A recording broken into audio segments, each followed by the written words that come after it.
Morgan, thank you so much for chatting with us on the Allsorts podcast. I have to admit, as like a podcast host, I don't want to play favorites, but I really do like talking to other gut health dietitians, not the least of which, I mean, obviously it's my wheelhouse, but when I started 15 years ago in digestive health, when like most dietitians couldn't even like figure out like the gluten-free diet for celiac disease, like I felt so alone, like totally alone. And like, I don't know where I go for information. I don't know who I can like connect with for support and to like share ideas. And so it's one of my favorite things to like get to talk with other gut health RDs and, you know, like share all of the incredible things that you're doing with this community. Yeah, I feel that 100%. It's like, it's a very small world. Dietitians feel like a small world. And then once you get down to like the specific niche of GI, it's like, oh, here we are. Here's the group of us. So yeah, like literally a tiny little handful. It is. Yeah. Yeah. So yeah, it's great to talk to you as well. Yeah. Yeah. The internet can be used for some good sometimes. Yeah. Well, why don't we start sort of like at the very beginning and like tell us a little bit about yourself and like why, like what got you into dietetics? Because like when I started at university, I didn't even know what a dietitian was. I just took nutrition because I was like, oh, I'm into that. Yeah, definitely. And I think that's me too, honestly. Like, when I was in college, I was originally I went for community health and then eventually, got an additional degree in dietetics. But I think I don't want to speak too broadly, but I think most dietitians like start being a dietitian because they think like, I'm going to figure out how to be super healthy and then like, tell people what to do. And I don't want to speak too broadly, but at least back in the day, I feel like that was most dietitians, how they kind of got into it was just like a personal interest in nutrition, whether that was healthy or not. And yeah, definitely got into it that way, like most people do. And I think I've always loved food. And I've always like lived an active lifestyle, and my family's very like, I guess I would say health focused. Both my parents come from like a healthcare background. So I knew I did not want to work in a hospital. And so I loved the kind of cross connection between like food and health, as basic as that is. And, had some personal, probably food relationship issues as I was further diving into nutrition, as many of us do. But yeah, I think it's a huge journey when you start out studying nutrition, going into your career and actually working with people. You really figure out like, oh, it's more than just like eat this and that, not that. And that's eventually how I discovered the area of, digestive health as an area of practice in nutrition. 15% of the population has IBS, as you know, which is a crap ton of people, no pun intended. Literally. Literally. And, the more people I talk to, I was in sports nutrition for a bit before and thought that I wanted to do sports nutrition. I worked at University of Notre Dame and their like fuel station. It was very like flashy, cool sports nutrition. And then just realize like, oh, that's like, it's a grind. I'll just leave it there. It's a huge grind. And I'm laughing at that, knowing what I do now. I'm like, oh, I would do anything for that. The baby grind as opposed to the like real grind of entrepreneurship. Yeah. So anyway, I think I kind of like delved into a few places because I wasn't sure where I wanted to focus. And then the more and more people you talk to, the more patients you talk to, you realize there's, so many people with GI conditions that really, really need help. I myself don't have IBS or anything really specific like a diagnosis. But all my friends do. And everyone has a friend, if not yourself, that has a GI condition, and just realize there's a huge need there for people that just really need help and people to stand in their corner to help them figure out individually what's going on. And we might not have all the answers as dietitians, but I would always tell patients that like, I'm at least on the island with you, trying to like figure out the next steps and figure out, at least from a food perspective, what could be going on. And yeah, that's how I got to where I am today. Obviously, well, I'm not seeing patients right now. Um, and I really do miss that because of the need I saw in the GI space for more gut-friendly foods. We'll talk about what that means. I started a food brand and started my entrepreneurial journey of creating Unbothered Foods, which is a gut-friendly fermented sourdough cracker brand. We are low FODMAP, though we're not Monash certified. We're working on that. Everything is expensive in the food world, and so we're, Yes. just deciding when we can actually make that official. And really, we just launched within a year, so we're so new.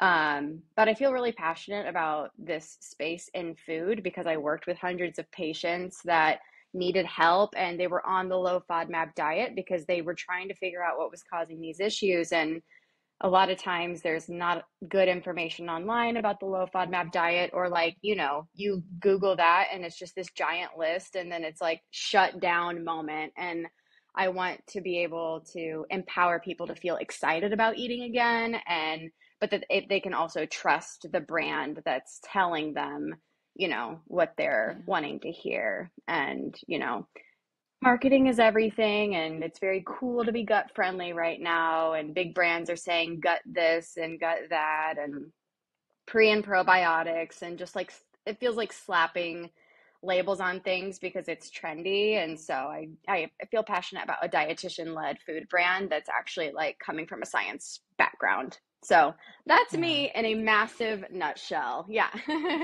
I love that. I feel like there's like so much that we have to unpack there, not the least of which that I think there is for us as dietitians before we become dietitians. And then also the public when they interact with dietitians. I think there's a very different perspective on what nutrition is versus what dietetics and nutrition actually is. Like, not the least of which I feel like the vast majority of like the DMs that I get or the emails that I get, people would be like rattling off all these diagnoses. So, Yeah. so like I have fibromyalgia and IBS and like Right. hypertension. And they're like, what food should I eat to make this Yep. better?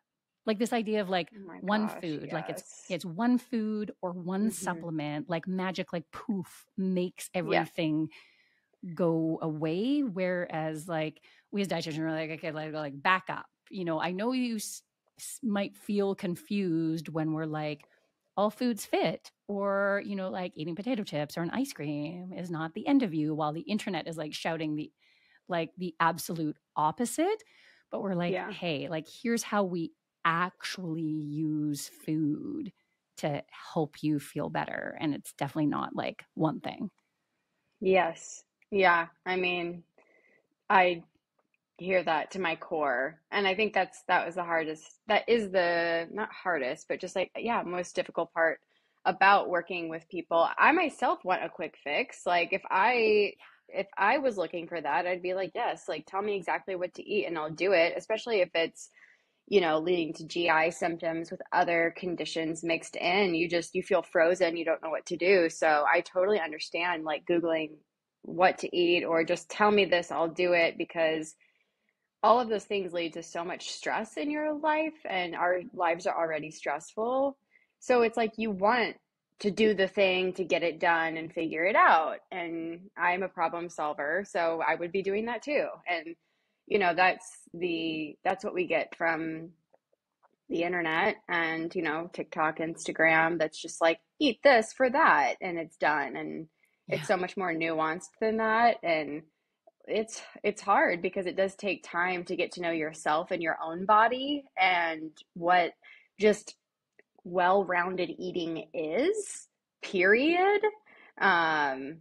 It's interesting, like when I was seeing patients, I often found that we really needed to start just from the basics of just like what is a balanced meal, and like what are some of the things we might be missing in general in our diet first that could be connected to these other symptoms that has nothing to do with like the random one-off thing that you ate, or if you overate pizza and you feel like crap, okay, maybe let's just talk through, you know, what is just balanced eating in general, checking in with ourselves, more like intuitive eating style,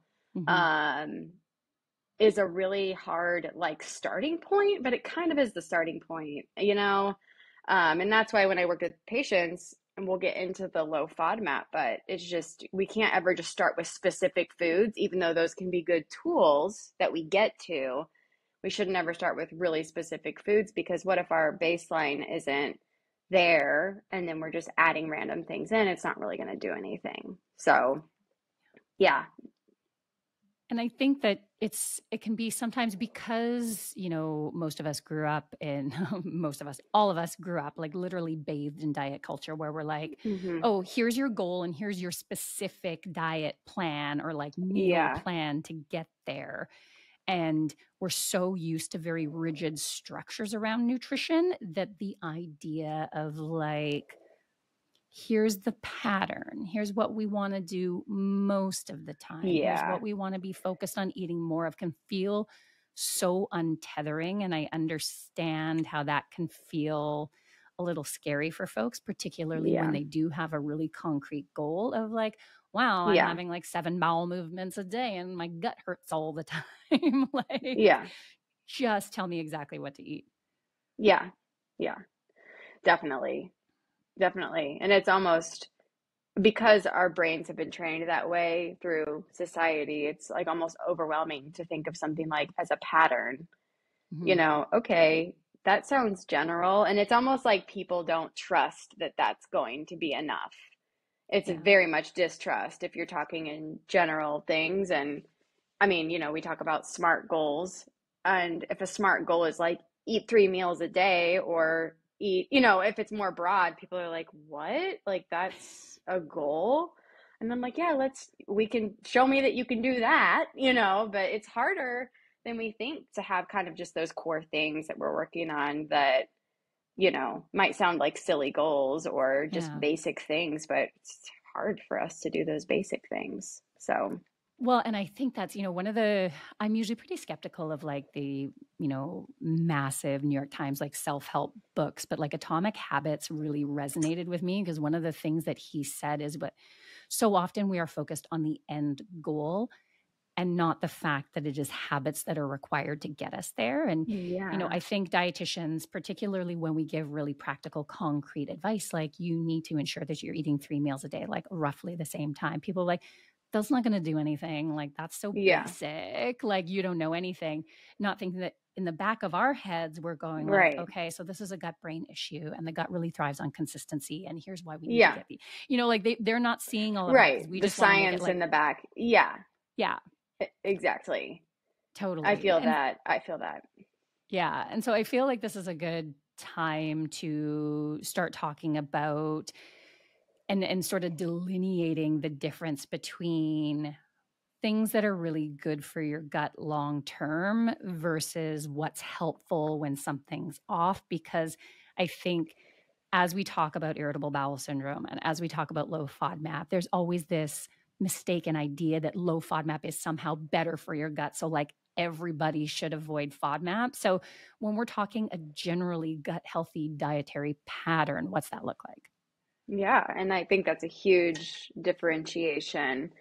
That's a really great point. Yeah, I mean, we're looking at a generally gut-friendly diet, or, you know, an eating pattern in a way that's going to be beneficial to your gut. It looks like, you know, more dense, fiber-dense foods. Something that I like to say is like eating in the rainbow, which really just encourages more produce that you can eat. Complex carbohydrates that come from fruits and vegetables as well, but also whole grains and beans and legumes. And really, it's just diversity is huge in general. But as you mentioned, what does that look like when you're not feeling great, or if you are in some type of flare and you're eating in a way that's kind of managing things? That looks very, very different. And like you said, low FODMAP is a tool that's used to help manage your symptoms partially, but it's also really a protocol in working with a dietitian. As I always say, you are working with someone while you're doing this to help figure out what those specific triggers could be. And because it's a protocol where you're spending time eliminating certain things, and I always will say that a caveat, low FODMAP is not for everyone, especially if you are working on your relationship with food, because it does involve eliminating certain foods. But it's really to get to the core of what is this issue if it's related to food. Mm-hmm. And because you're eliminating certain foods, it can actually be more of a limiting, non-beneficial diet. It's like, it's limiting in fiber. It can limit in your diversity of nutrients. And that's why I encourage people to always do it when working with a dietitian, because we can also help make sure that you're having a balanced diet. You're not just eating like chicken and rice, to be safe, because that's also going to cause you more GI issues later because you're constipated because, you haven't been eating anything. Yeah. And then you've got SIBO 6 months later because your gut hasn't been moving forever. Right. Exactly. Yeah. So, I mean, that is huge. People definitely think this type of diet equals healthier, whether it's low FODMAP or gluten-free, like whatever the kind of umbrella diet protocol is. We have this just feeling of like, oh, that's healthier, versus looking at our own individual journeys as like a unique way that we need to eat to help make us feel the best. So if you are eating low FODMAP, it's because you're you're problem solving. It's not a blanket, like eat this because it's healthier. Because actually, a lot of times it's not. It just isn't. Because you're not getting those nutrients and the fiber that you need on a regular basis. And it's very limiting. It can also affect your mental health because you are so limited. And that's a whole nother conversation that's a part of it as well. So yeah, that's the big difference. I think I just trailed off there, but low FODMAP, we're managing our symptoms. We're figuring out, what's causing this while we work with a dietitian. And eating in a generally gut healthy way looks like a lot more diversity, usually more fiber, and just, like a more inclusive, well-rounded diet. And you've hopefully figured out your triggers when you're able to do that.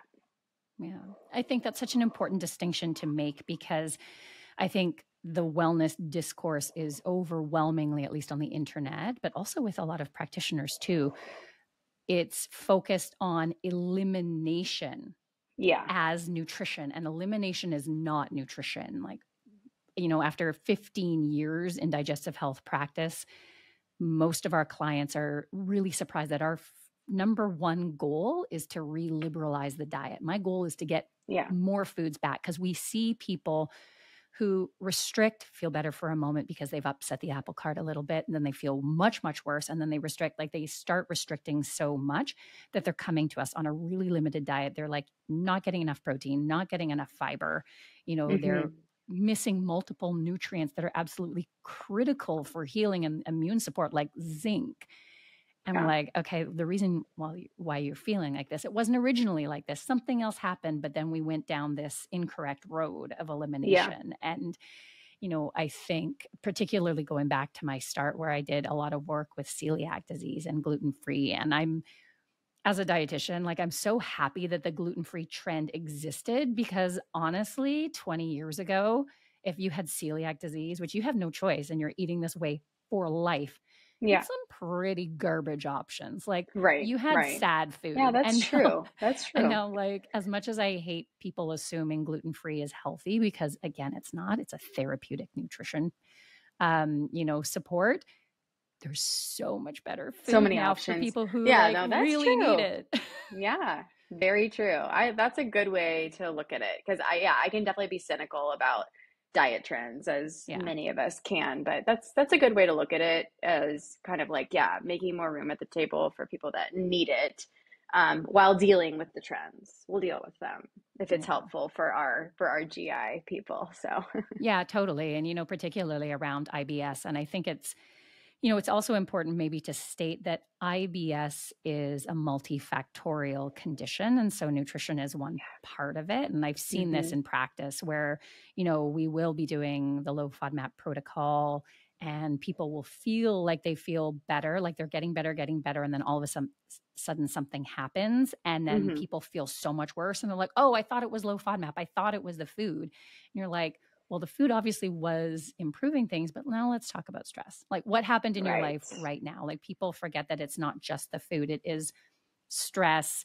There can be, like bacterial issues, like it could actually be SIBO. We need to deal with that with your physician and antibiotics, not at all just food.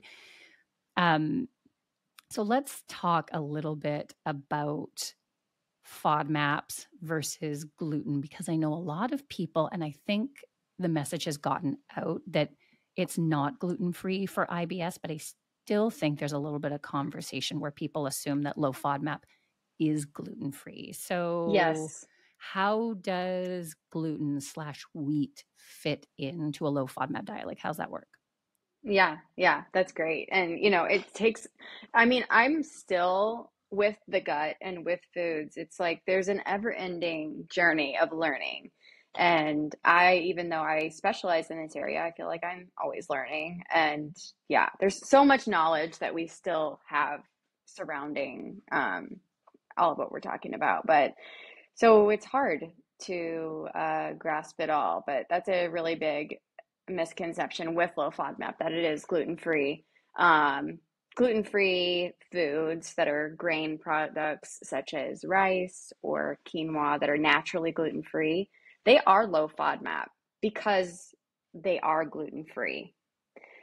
But not all gluten products aren't always not low, like high FODMAP. So let me break it down a bit. So specifically with wheat, for example, that is not gluten-free. Gluten is the protein component of wheat. And when you have celiac disease, you cannot have the gluten component of wheat. With low FODMAP, FODMAPs are fermentable oligosaccharide, disaccharide, monosaccharide, and polyols. And everyone shuts the podcast off there because it's too sciencey. Shut down. Yeah. I won't say that again, I promise. But essentially what we're looking at is the simple carbohydrate component of that food. FODMAPs are carbohydrates that get bubbly in certain people's stomachs, which is what leads to those GI symptoms like, loose stool, stomach cramping, bloating, that kind of a thing. So in wheat, the FODMAP components, which are the fructans, are the simple carbohydrates that get bubbly and this and that. So it's hard because they're in the same thing, gluten and the simple carbohydrates, they're in the same wheat component. So that's why it's really hard. It's hard for us as dietitians to separate that out and even explain what's different about it. Because FODMAPs, we're so used to the gluten component because, as you said, we've got PSAs, gluten-free is trendy. We know that feels, it can feel more gut-friendly because gluten-free equals feeling better in our minds. But it takes a lot more diving into kind of the science behind what's leading to these GI symptoms. And that's the big difference between gluten and the simple carbohydrates. So what we're trying to do when we're on a low FODMAP diet is reduce the FODMAPs, or simple carbohydrates that get bubbly in your stomach. And wheat, if it's fermented, through that fermentation process can make it low FODMAP through lots of magical things going on in the gut. That's such an important distinction to make. So gluten is a protein and FODMAPs are carbohydrates. And you mentioned how it's hard to sort of distinguish them because in so many foods, the fructans and the gluten go hand in hand. And then the gluten-free foods, they don't have a lot of them. They don't have any fructans. So, and I remember too, so back in the day, because I've been at this so long, there were so many research papers back and forth with this quote unquote new thing of irritable bowel syndrome. And are these gluten sensitive individuals, or is it these things called FODMAPs, which 15 years ago was pretty controversial, but there were a lot of trials happening trying to say, is this non-celiac gluten sensitivity? Because that was really the first sort of condition to gain attention, and then Yeah. IBS started to come to the fore. And it's like, yeah, no, it doesn't seem like it's the gluten, it's the fructans. And that means theoretically that someone with celiac disease is never going to consume wheat gluten, which is in, because I'm plant-based, like so many, like burgers and like veggie sausages and all these kind of things. Mm-hmm. Technically, someone with IBS can consume purified wheat gluten because there's no carbohydrate in it whatsoever. So Yeah. if there can be a low FODMAP product with wheat gluten, like that's actually possible, which I think most people wouldn't realize. Right. Right. Yeah. Yeah. Which makes total sense because as soon as you start Googling something, it's like, this is too sciencey. It's too much. So, but yeah, that's a great way to differentiate it. To put it simply, gluten is protein, FODMAPs are carbohydrates, and it's figuring out, which you're sensitive to, I suppose. And most people that are gluten or have issues with gluten might also have celiac disease, which it doesn't just lead to symptoms, leads to, not being able to absorb nutrients, which is very different than an intolerance, which is a whole nother kind of can of worms. Intolerance versus celiac. Yeah, totally. And so let's shift a little bit to like gut-friendly foods and like the trends around gut-friendly foods. So fermentation is a big one. And I think particularly for folks with IBS, they may be surprised. Like I tell everyone to get the Monash app, right? I'm like, get the Monash app so you can like scroll through the foods and see. And a lot of people are surprised. They're like, why can I have sourdough? Like that doesn't, I thought wheat had fructans and I can't eat it. But why is it saying that like sourdough is okay? What is fermentation doing to wheat that makes it okay? Yes. And when I was working with patients, same as you, I would tell them all to download the Monash app. And my favorite part of the conversation was telling them like, but you can have sourdough. It like felt like the happy part because we're saying, here's all the things that you have to avoid for now, but yay, you can have sourdough. So very fun thing because you can frame a lot of things around like a piece of sourdough bread, right? Like you can make some toast, you can have a sandwich. Like there's so many things that feel exciting when you incorporate sourdough. So the reason that it's low FODMAP is that through the fermentation process, which in real sourdough, there are live cultures or bacteria from that starter culture that's fermenting. And that breaks down the FODMAPs or the fructans so that it comes to a lower level than a standard white piece of bread or regular piece of bread. Or like, even thinking past like regular crackers or whatever the wheat product is. Usually it is high FODMAP because the fructans are still there, bubbling in your stomach. But when it's fermented, a really simple way to think about it is kind of pre-bubbling in the product, breaking it down before you eat it. So it makes it easier to digest for those that, might have issues with fructans or regular wheat products. The other thing that's cool about it is that it adds lactobacillus bacteria, as you're eating it, which can also aid in that digestive process as well. But it's really important to be able to understand, well, how do I know it's real sourdough is a big question because there's lots of sourdough things out there. There are so many. And I feel like as a dietitian, whenever something becomes a trend, like food marketers learn how to do like the minimum viable product in order to like slap a label on. Like when omega-3, it's like, here, 5 milligrams of DHA. Oh, it's got omega-3s. And you're like, that's useless. I don't. So like, what's real sourdough? Like, how would we actually know if something is real sourdough versus like marketing sourdough? Yeah. Well, the fun part is that there are flavor components that can be added to products to make it taste like sourdough. So sourdough, as we know and love it, has that yummy, like tangy sort of flavor, which you can get that flavor-ish from something that's just labeled like, like a sourdough loaf of bread. We have food scientists that are super smart and can figure out ways to give us that flavor component. So if it's just the flavor you're looking for, you can get that in the random loaf of bread that says sourdough. However, if you're really looking for kind of the benefits of a fermented food, or say you're low FODMAP, it's important to know what to look for on the ingredient label to actually see, is this a real sourdough product? Again, not to villainize something labeled sourdough, it's still a food that you can eat. But if you're looking for that fermented food, I would say flipping it on the back, looking at the ingredient list, and look for keywords like sourdough culture or sourdough starter, or those are really probably the main two that are on there. There might be like a really hippie type one that's like mother, like sourdough mother, you know? Um, but it will be on there for sure. And I would say if it's a real sourdough product, like our product, we're very vocal about its fermentation and how long we ferment it, because that's a longer, more costly process. It's, it's really easy to throw a bunch of ingredients in a big vat, mix it up, throw it in a machine and bake it. But what does it look like to actually ferment it for a long amount of time, fold it at certain times, or whatever, whatever the product needs? Yeah. It's a lot more involved and timely.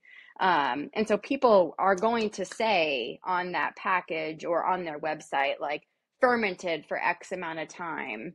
You won't miss it. If you have to look really, really hard, that's kind of an indication that like it might not be real sourdough, because we're very proud of like the real fermentation process that it takes to get there.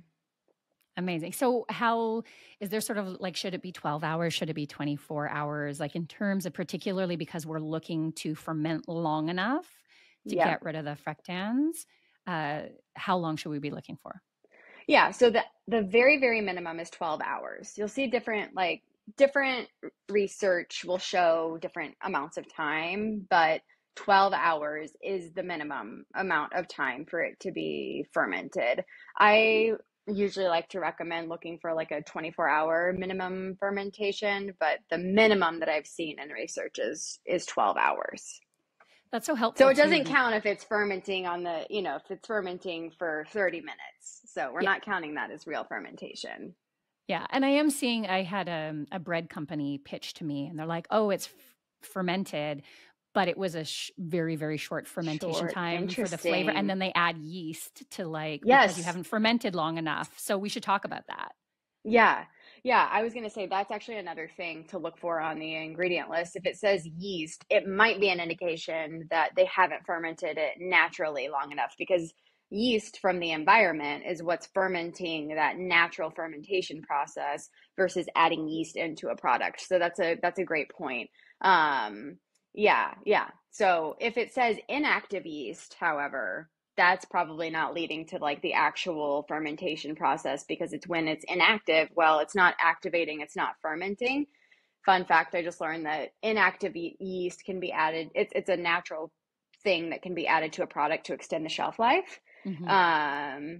But it's not doing anything to the fermentation process. But if you see just yeast on the ingredients, then that's what is fast fermenting the product, and it's not breaking down the components needed, like the FODMAPs, to make it more easily digestible for those on low FODMAP. So that's a good one too. Look for yeast not on the ingredient list.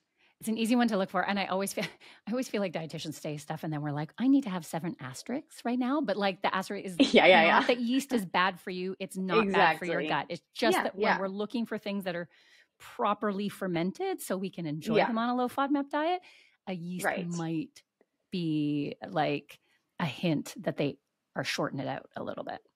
Yeah, exactly. Which doesn't make it healthier, just allows you to continue what you need to do on the low FODMAP diet.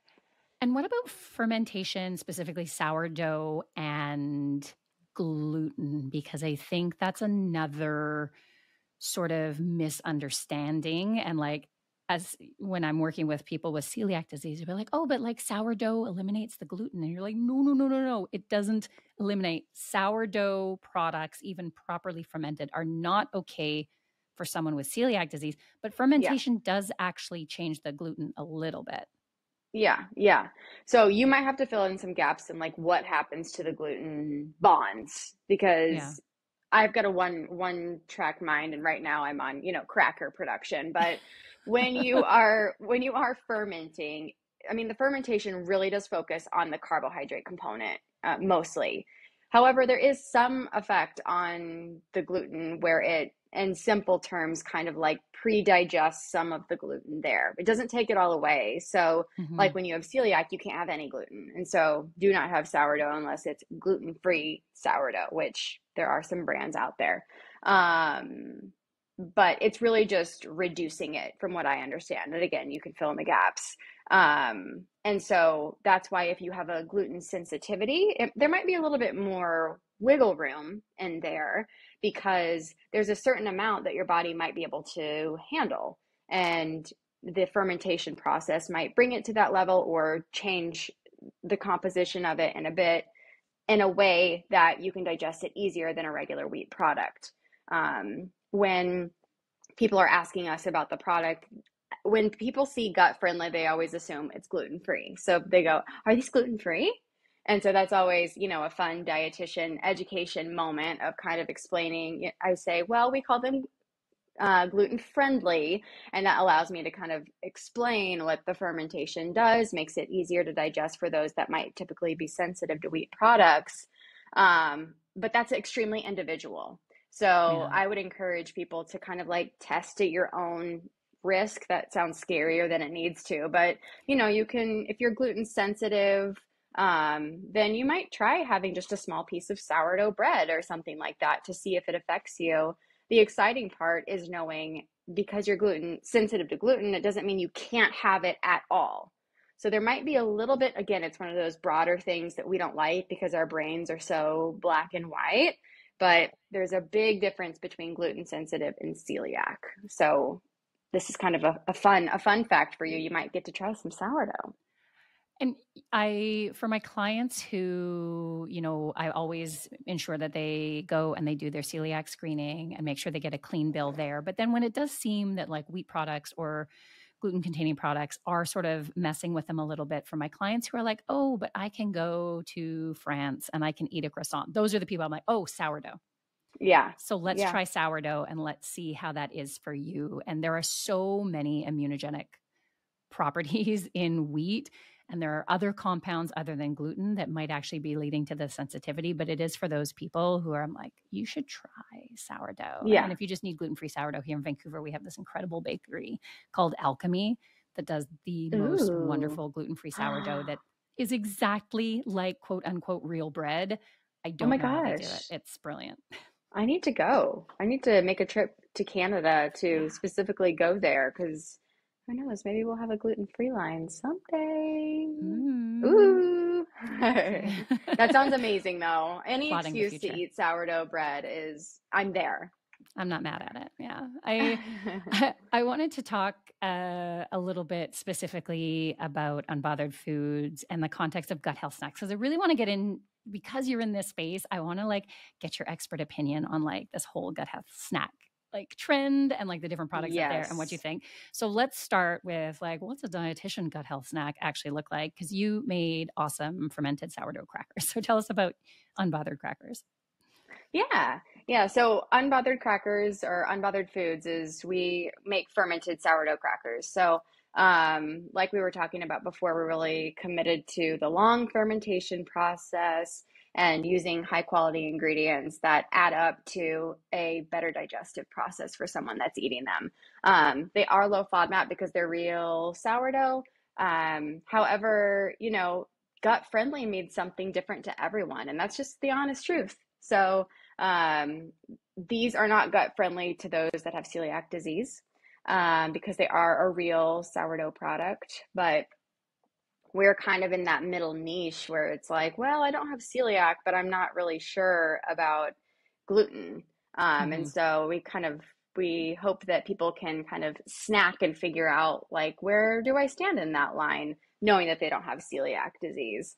Um, a gut friendly snack for a dietitian, it probably looks like lots of different things for people, but my current snack, because I'm always making crackers, is probably an unbothered cracker with some goat cheese. And there's this local like dip person that they have this like tomato jam, which would be low FODMAP because it's like cooked down tomatoes and some spices and things and a little sugar. Ooh, she said it. There's sugar in it.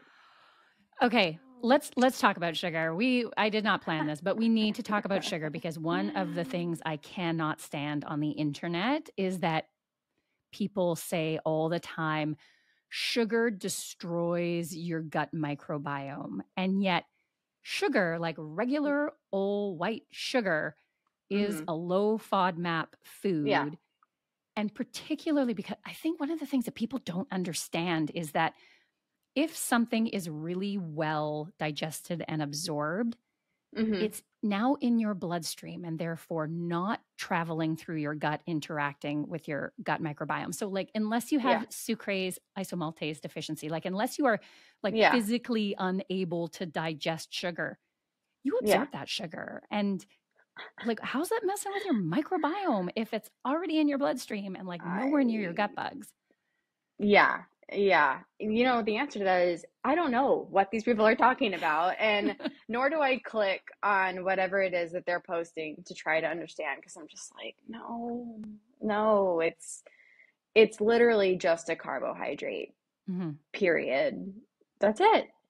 That's the secret, everybody. I don't know what they're talking about when they're talking about destroying the gut microbiome. It's just like, it doesn't connect. It doesn't connect, but it is very flashy to click on. So yeah, well, because people, I mean, it's an easy mark. Sugar's an easy mark. And, you know, no dietitian is going to say, eat more sugar, like just pile on the sugar every day. Like clearly that's not what we're saying. But when I wrote Good for Your Gut, I did a really deep dive into the literature. And because my question was, you know, we actually have surprisingly little evidence for direct effects on diet and the microbiome in actual humans versus, you know, cultures or animals. But what is really clear is that a high sugar, high fat, low fiber dietary pattern is not good for your microbiome. Like we're very clear on that. Like the standard sort of like how we eat in North America,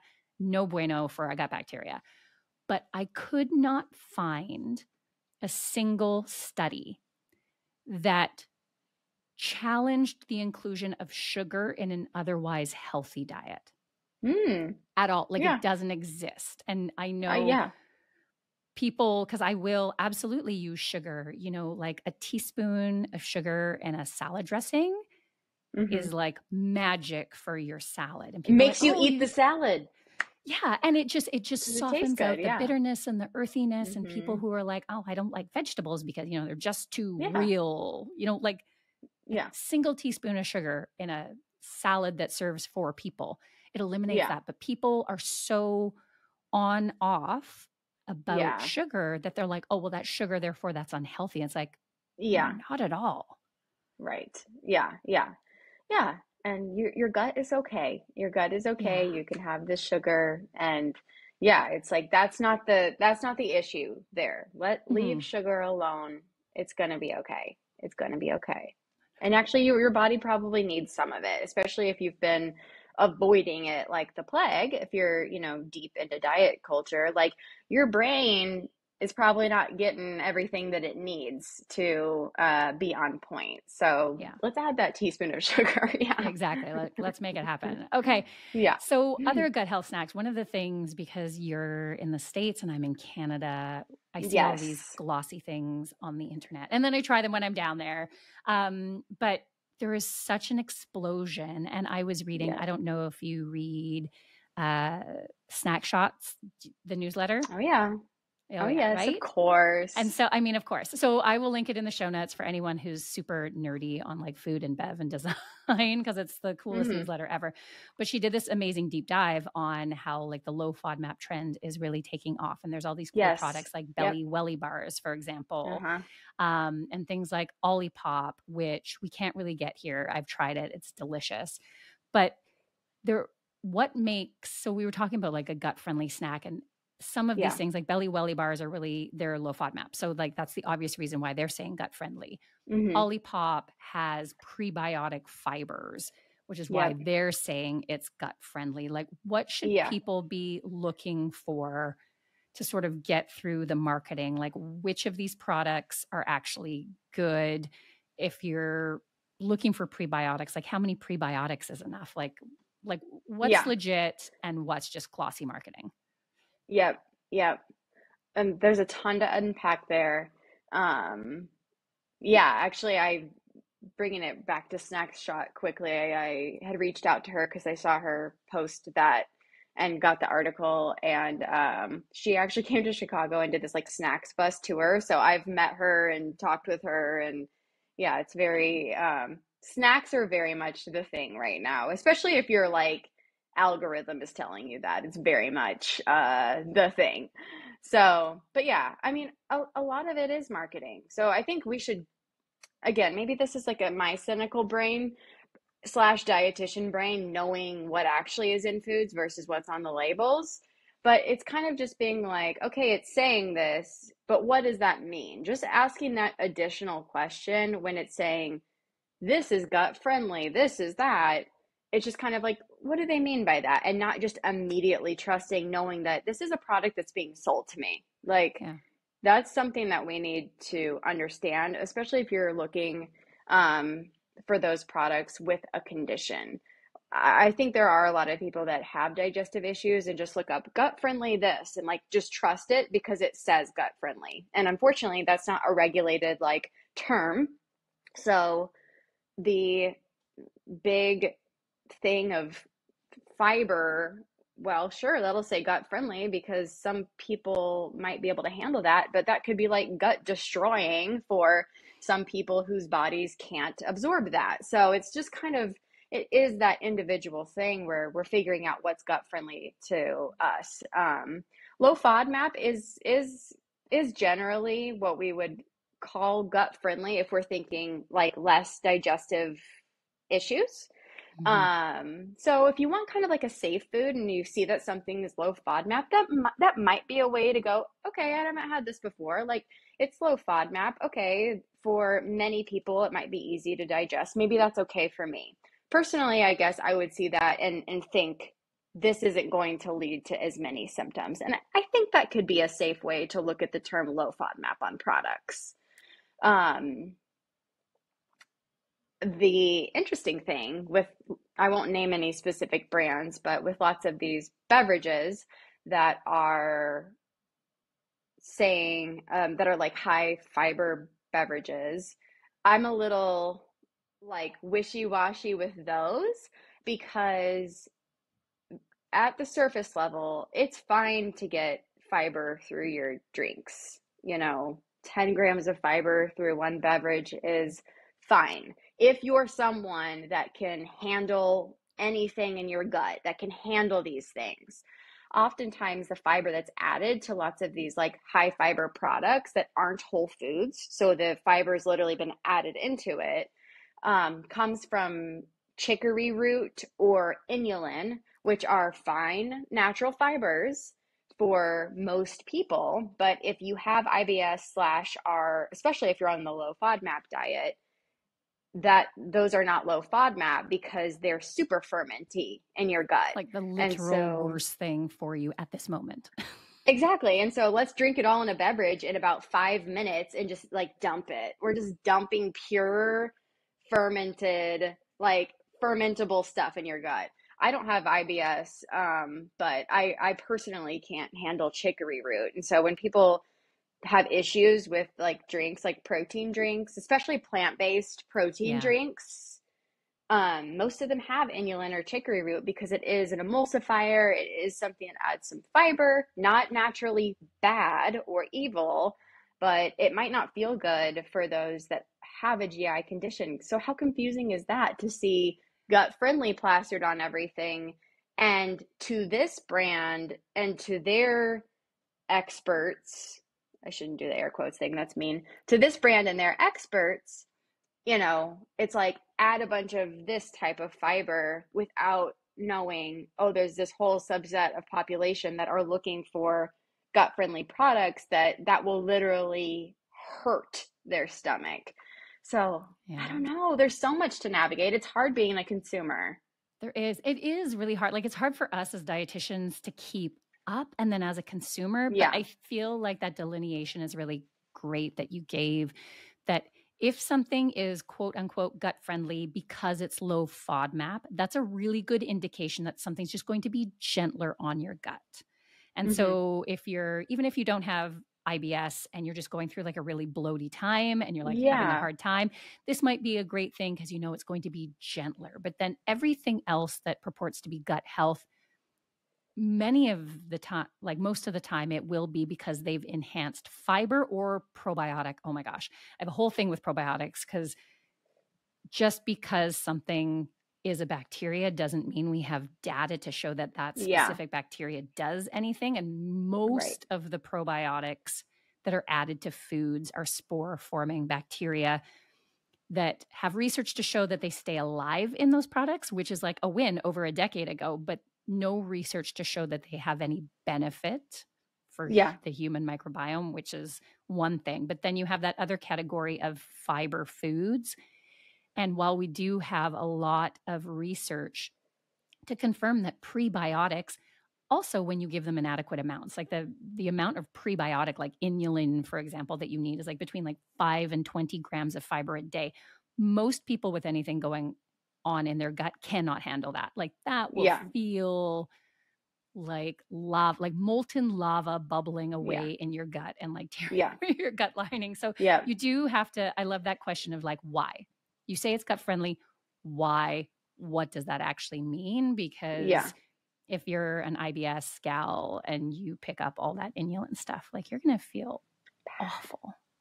So bad. And it's, the other thing that to look for, if there is something that you are eating and it's from the supplement aisle, I'm just saying this on a broad stroke, like if it's in a supplement area versus a food area in the grocery store, that's something that we should be thinking about.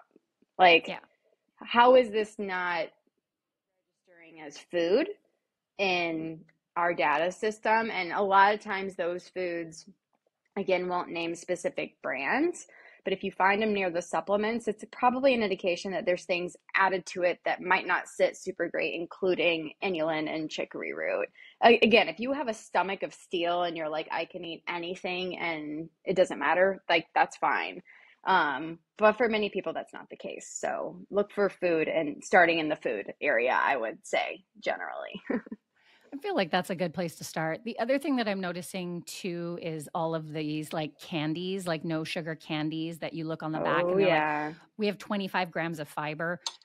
I'm so curious as to how that's going to pan out, because I do have IBS, and me and inulin are not friends. Like fructans are my number one. If something's going to cause me an issue, it is fructans.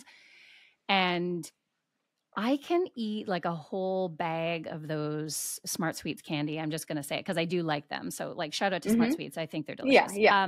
But I can eat a whole bag of that and it doesn't bother me. And so I think part of what is legally termed a fiber, we're still not aware of the physiological impacts of that fiber. Maybe it's doing absolutely nothing for us, maybe some of them like inulin we know are, but like the soluble corn fibers, for example, like we don't really know. So if you're like, oh, this candy is like boosting my gut, and you're like, probably not. It's delicious.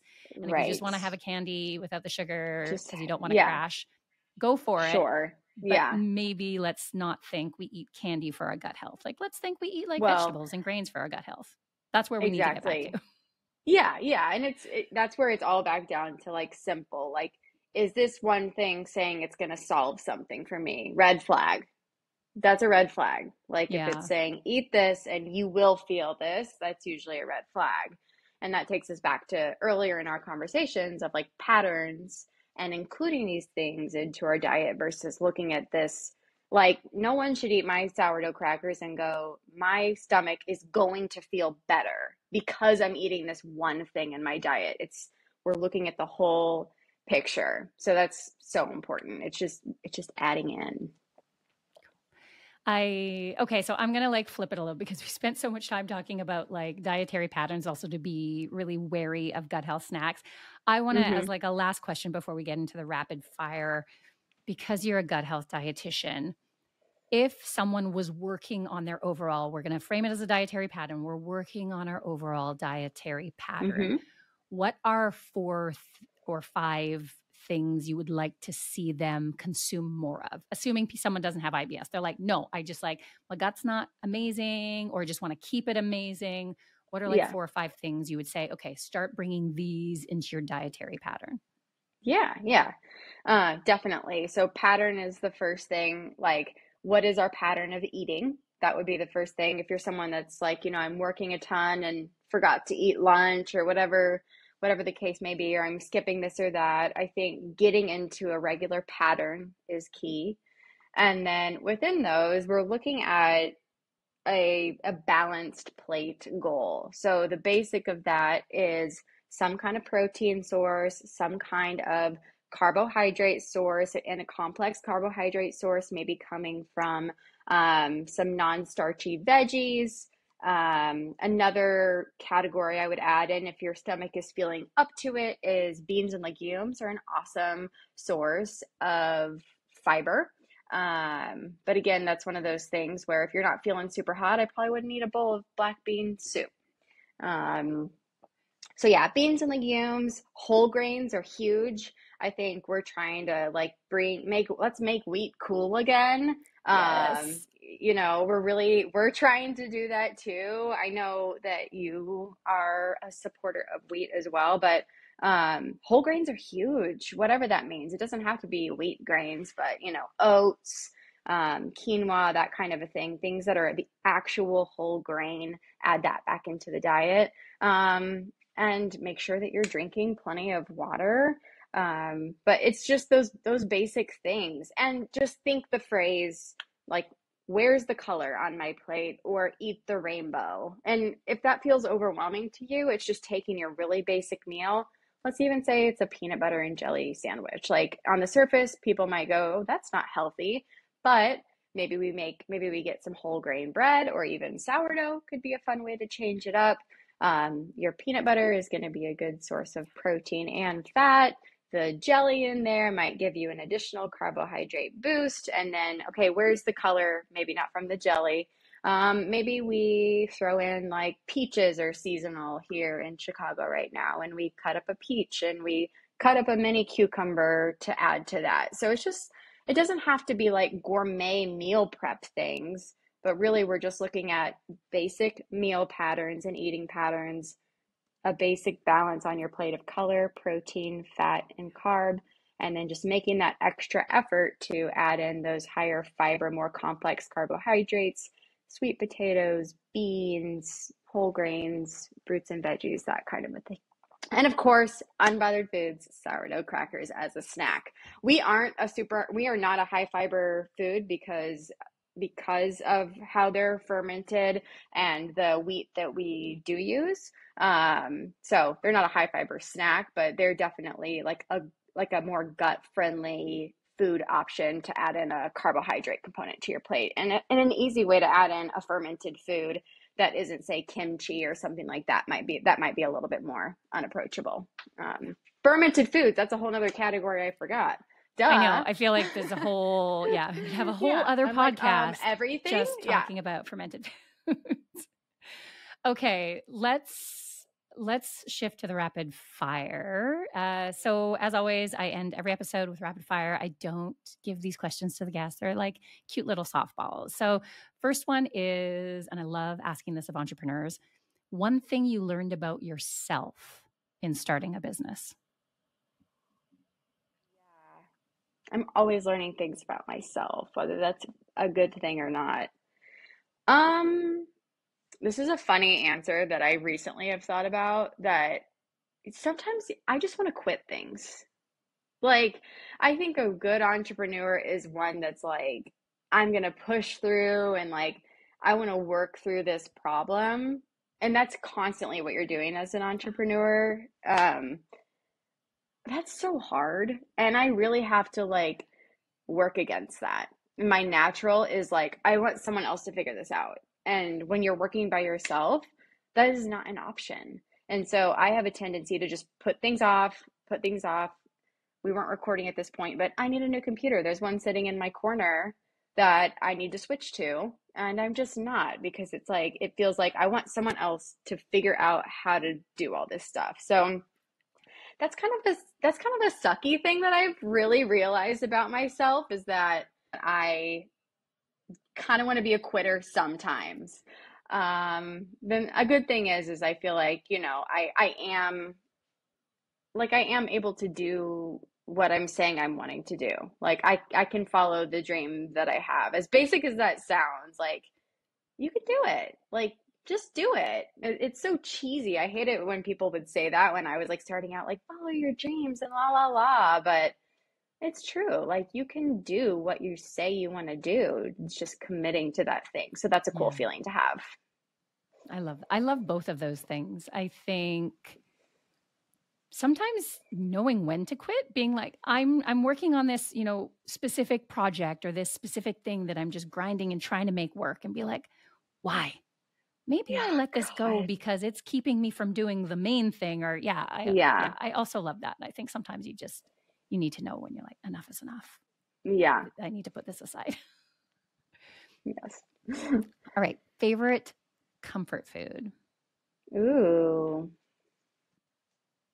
I love mac and cheese. Mm-hmm. Like Kraft, like straight. Well, Annie's recently, because I feel like Annie's is like taking over. I think, oh gosh, I think it usually involves cheese now that I'm thinking about it, because like just a classic like nacho, or like from a Mexican restaurant, like the like real like melted queso. It's like white people version of queso. Mm-hmm. But just like in queso or Perfect. Love it. Your favorite place for healthy or healthy-ish eats in Chicago?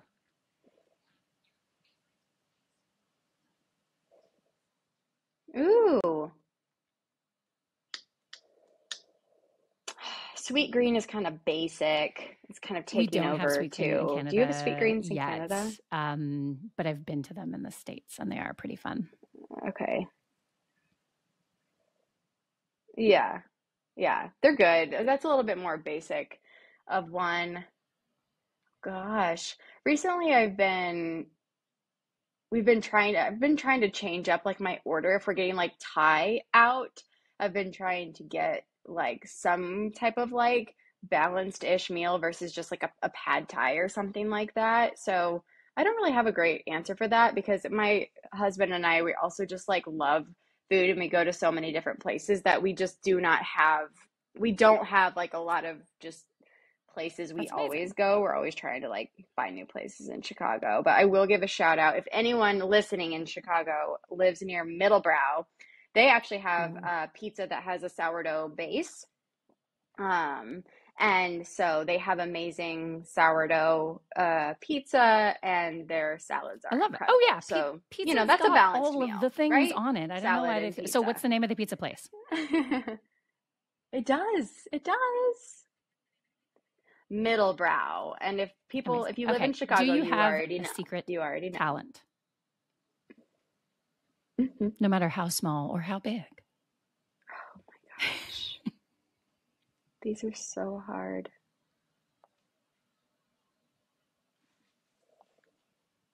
Oh my goodness. I don't know if I have a secret talent. I think a secret talent might be that That's I a could like big pick up talent, because I sports cannot. easily.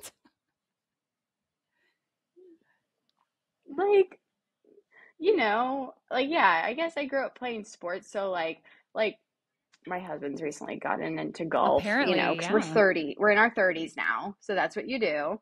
And apparently, I like grew up playing tennis and things. And so he's been, spending tons of money on like golf lessons and all this stuff. And we went out to the range together, and I could Make like sure he doesn't hit listen to it the podcast. as good as him, but don't tell him that. But You I can't just listen picked to up, this thing yeah, again. yeah. You can't listen. No, but I definitely, yeah, exactly. Yeah, a natural That's so ability impressive to me for because I most have the sports. opposite, and That's my my husband and talent. now my son are both like that too. They're Oh, just that's funny. natural born athletes, where my daughter is more like chips, couch, and chill. Like that's for me. I'm very exactly. I'm very active now, but as a kid, At I least you was have someone like with you. I was so weak. I was so weak and feeble and couldn't do anything. I cheated in PE all the time. And Yeah, yes, you can make that happen. Okay, last one before we close. The that's best hilarious. thing you've watched this year?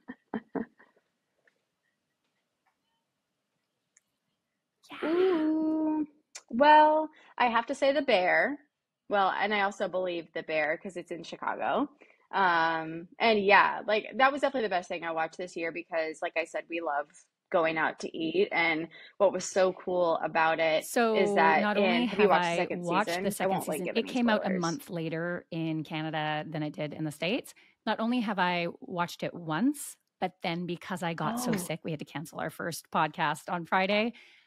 All I could do was lay down. I was inspired to oh go yeah, back yeah. to the beginning. So now I've watched both seasons Oh my again. So gosh. now I've cleared it all twice. I love that show so much. Twice. Oh, I that's love it. incredible.